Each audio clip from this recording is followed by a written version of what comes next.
Hey, meanwhile in Broomtown, today I want to talk about grapes. We've got a lot of different grape varieties, but one specific, um, named after my great great grandfather. We call him GW's, but his name was George Washington. And this particular grape's been on their farm at that home place, obviously a lot longer than I've been alive. He died in the middle 1940s, so I think he was born in like 1870 something, early 70s. But he planted this grape, and for a long, long time, they kept it up, and we ate grapes off. When I was a kid, we ate all the grapes off of this grape, and they're fantastic. Never did I consider what they were called, what their name was. We just knew they were the grapes, the grapevines behind the house. Well, fast forward all these years later, my grandfather and great grandfather are both dead, but my uncle still lives on the home place. And he and I were talking, and I said, "Is that grape still behind the house?" And he said, "Yeah, it is, but there's not much left of it." So, story short is Cindy and I went down there and crawled through the privet hedge and found a piece of it, got it out, and I got it to root. So I've now got about 60 of these things. And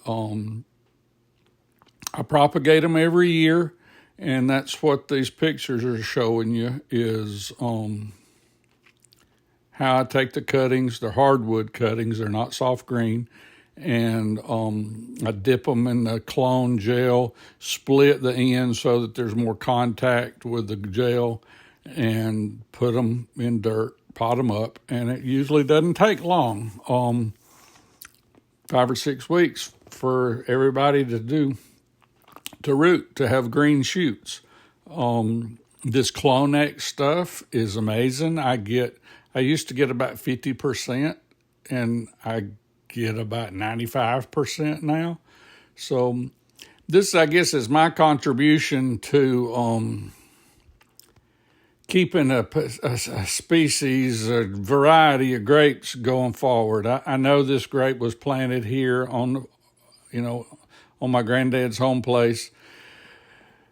If you made me guess, I would guess it at 1900. So it's old, it's good, it tastes like not any other grape commercially I've ever had. It's a pink grape. It's not a real purple like a Concord.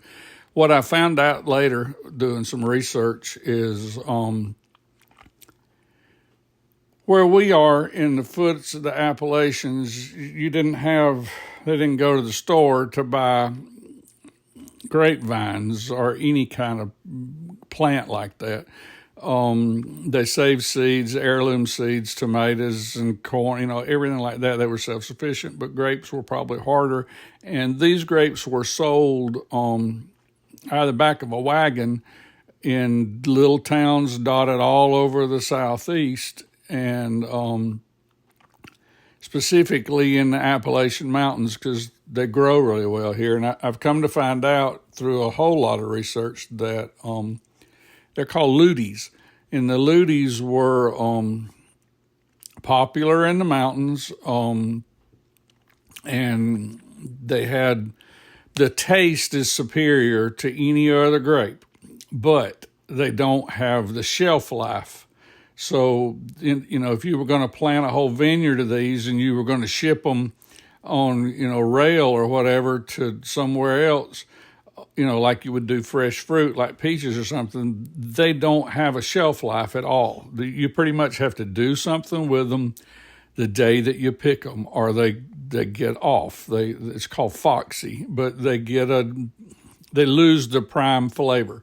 So that's why you don't see them in the stores, because nobody wants to plant them anymore because they're not commercially viable. But I did my best to save these, and I think I've turned a corner on them. And through not just this video, but through a series of videos, I'll show you how those are coming along. Like I said, I've got a bunch of them now, and I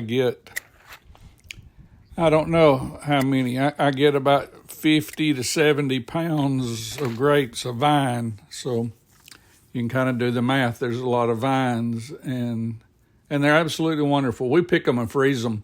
Then, we can come back and do what we want to with them, make jellies or whatnot. So that's a quick story on GW grapes.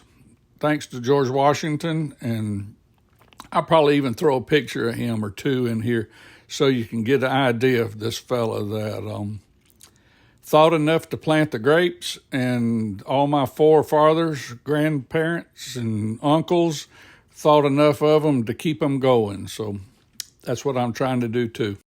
Anyway, that's a little short video about a really long-lived grape. This is a picture of GW. I don't know how old he was here, but he wasn't a young whippersnapper. But I think he'd be proud that we were able to keep his stuff going like that. We've done a few things like that. We've done a pear tree and some other stuff. So thanks, GW. Hey, thanks for watching. And if you would, take a second to hit the subscribe button for us. It helps us a lot. I appreciate it.